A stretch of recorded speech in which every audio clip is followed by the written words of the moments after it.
Oligopoli adalah struktur pasar di mana hanya ada beberapa penjual menawarkan produk serupa. Berikut adalah contoh dari oligopoli, yaitu perusahaan Gojek dan Grab. Keduanya memiliki persamaan, yaitu menawarkan jasa kirim barang, jasa kirim makanan, dan jasa antar pelanggan.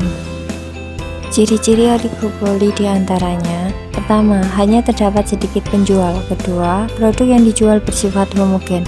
Ketiga, terdapat dua perusahaan atau lebih. Keempat, membutuhkan modal yang cukup besar. Kelima, harga produk yang dijual relatif sama. Antara monopoli dan kompetisi sempurna. Monopoli merupakan perusahaan yang menjadi penjual tunggal suatu produk tanpa adanya barang substitusi yang mirip.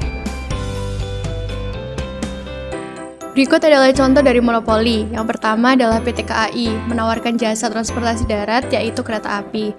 Yang kedua adalah PT PLN, sebagai penyedia listrik. Yang ketiga adalah PT PLNI atau PT Pelayaran Negara Indonesia yang menawarkan jasa transportasi laut, baik penumpang maupun barang. Kompetisi monopolistik merupakan struktur pasar di mana banyak perusahaan menjual produk yang serupa tetapi tidak sama. Berikut adalah contoh kompetisi monopolistik, yaitu Reebok, Adidas, Fila, dan Nike. Dari keempat merek tersebut sama-sama memproduksi sepatu olahraga, namun masing-masing merek memiliki desain, keunikan, serta keunggulan yang berbeda-beda. Konsumen pada akhirnya akan memilih produk sesuai dengan keinginannya. Duopoli merupakan suatu struktur pasar yang mana di dalam pasar tersebut hanya terdiri dari dua produsen atau penjual saja. Contoh, duopoli yang terjadi di Indonesia adalah Indofood Indomie dan Wings Food Mie Sedap di dalam persaingan pasar mie instan. Keduanya sama-sama menguasai pangsa pasar hingga lebih dari 90% banyaknya.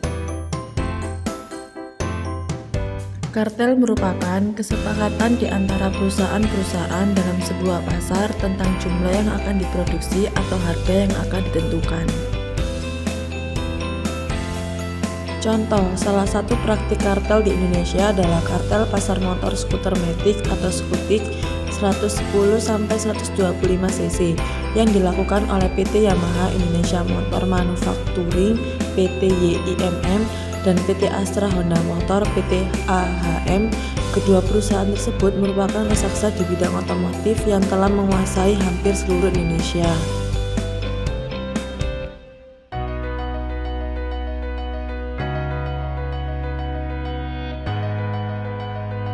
Teori permainan adalah ilmu yang mempelajari bagaimana orang berperilaku dalam situasi-situasi strategis.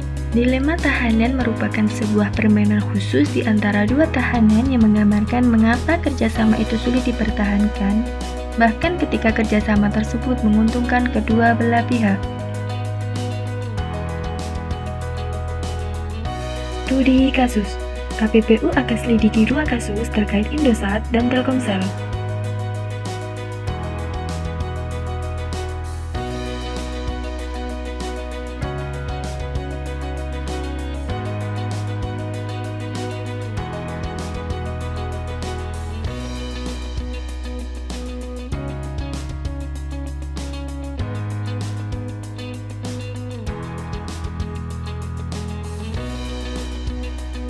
Seperti diketahui, Indosat Ooredoo sepekan terakhir gencar mengkampanyekan tarif Rp1 dengan tanda tagar buktikan Rp1.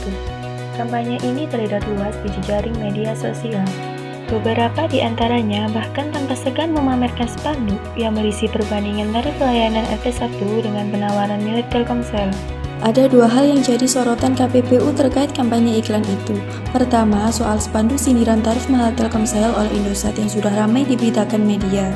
Dalam iklan tersebut, Indosat Ooredoo yang langsung menyebut produk Telkomsel dan pencantuman tarif Rp1 per detik. Kedua, informasi yang dihembuskan Indosat Ooredoo bahwa Telkomsel memborong produk-produk Indosat Ooredoo agar tetap jadi terdepan. KPPU masih akan meneliti kebenaran informasi itu.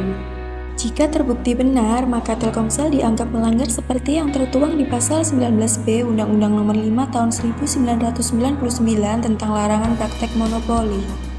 Isi pasal 19B adalah menghalangi konsumen atau pelanggan pelaku usaha pesaingnya untuk tidak melakukan hubungan usaha, maka dapat menimbulkan monopoli atau persaingan usaha tidak sehat. Penyelesaian studi kasus. KPPU memanggil operator Indosat Ooredoo dan Telkomsel untuk kelanjutan penelitian dan penyidikan kasus pengkampanyean tarif Rp1. Terhadap kasus ini, KPPU mendorong pemerintah untuk segera membenahi tarif layanan telekomunikasi seluler yang ada di pasar sekarang. Pasalnya, aktivitas pemasaran yang dilakukan oleh sejumlah penyelenggara masih terfokus menarik pelanggan operator lain melalui skema perang tarif. Mengutip buku saku data dan Trentik 2014 yang diterbitkan Badan Penelitian dan Pengembangan Sumber Daya Manusia Kemenkominfo, jumlah pelanggan ponsel Indonesia tahun 2013 mencapai 313 juta orang. Rata-rata pertumbuhan pelanggan seluler tercatat 18% per tahun.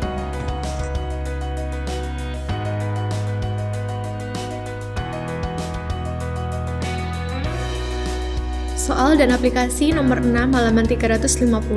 Bab ini menyatakan bahwa pelanggaran iklan rokok di televisi pada tahun 1971 telah menaikkan keuntungan perusahaan rokok. Apakah pelanggaran ini masih merupakan kebijakan publik yang baik? Jelaskan jawaban Anda. Kala gelap, nyala kita tak terbantahkan. Terang kita memangkas gulita, membuka jalan kepastian, menuntun menuju terang yang paling benderang, layaknya sang surya. Terbit kita tunjukkan jalan. Kita adalah surya. Ya, masih merupakan kebijakan publik yang baik, karena dengan adanya undang-undang pelarangan iklan rokok tersebut dapat meringankan pengeluaran biaya iklan oleh perusahaan rokok, serta perusahaan rokok akan mendapatkan keuntungan yang lebih tinggi. Salah satu contoh kasusnya yaitu perusahaan gudang garam dan perusahaan Sempurna. Ketika perusahaan gudang garam masang iklan dan perusahaan Sempurna juga masang iklan, masing-masing perusahaan akan mendapatkan keuntungan sebesar 3 miliar dolar. Jika perusahaan gudang garam masang iklan dan perusahaan Sempurna tidak masang iklan, perusahaan gudang garam mendapatkan keuntungan sebesar 5 miliar dolar dan perusahaan Sempurna mendapatkan keuntungan sebesar 2 miliar dolar. Jika perusahaan gudang garam tidak masang iklan dan perusahaan Sempurna memasang iklan, maka perusahaan gudang garam mendapatkan keuntungan sebesar 2 miliar dolar dan perusahaan Sempurna mendapatkan keuntungan sebesar 5 miliar dolar. Jika perusahaan gudang garam dan perusahaan Sempurna sama-sama tidak memasang iklan, maka masing-masing perusahaan akan mendapatkan keuntungan sebesar 4 miliar dolar. Kali ini saya akan mencari salah satu perokok. Kalau boleh tahu nama Masnya siapa? Apakah Anda perokok? Iya, Sudah berapa lama? 3 bulan. Mengapa Anda memilih untuk merokok? Awalnya saya coba. Selama ini ketagihan. Rokok apa yang biasa digunakan? Ya, Kenapa memilih rokok sendiri dibandingkan rokok yang lain?